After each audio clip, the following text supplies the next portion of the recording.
Hello, I'm back on Shanghai's beautiful Bund district. Wanted to leave a quick video answering the question of how much foreign investors should allocate to China in their investment portfolios. In previous videos, I've explained the difference between owning Chinese stocks listed in New York or Hong Kong versus listed here in mainland China. And in my last video, I listed three reasons why you'd want to own Chinese stocks. Now, China has one of the world's largest stock markets and bond markets, although the bond markets are relatively under-owned by foreign investors. With the MSCI China A-share inclusion just last month, or just earlier this month, it was the first time that many fund managers had to own shares that were listed here in mainland China. So then there's the question of how much should you allocate to it? Now, if you look at the MSCI Emerging Market Index, the A-share inclusion has raised China's portion of emerging markets, of that portion of investors' portfolio, up to about 40%. Even more if you include Taiwan and Hong Kong as part of the Greater China portfolio allocation.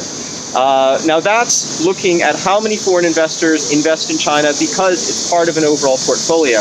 If you look at the number of assets that are in pure China-focused funds, it's far, far less than in broad world equity funds or global emerging market funds. I often say, given the size of China's market, given how large it is in the world economy, it hardly makes sense to have less than 10% of most portfolios allocated to China. It's just too big, too important, and there's too much opportunity here to allocate less to. Now, granted, there are still many, many challenges having to do with the quality of Chinese financial statements of Chinese companies, as well as the quality of the financials and fundamentals of the underlying businesses themselves. Namely, what are your rights as a foreign shareholder, foreign minority shareholder, if you own a Chinese stock or bond, compared with what they would be in a place like the US or UK.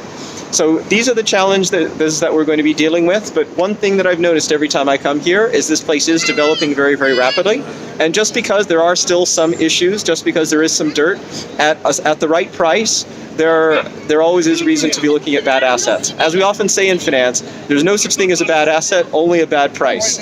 And so I'm here always trying to look for good investments to fill that minimum 10%, probably up to about 20% that we'll be filling our China allocation with. Well, thank you for joining today's GFM Money Minute. If you have any questions, please leave in the comments down below or visit our website at www.gfmasset.com.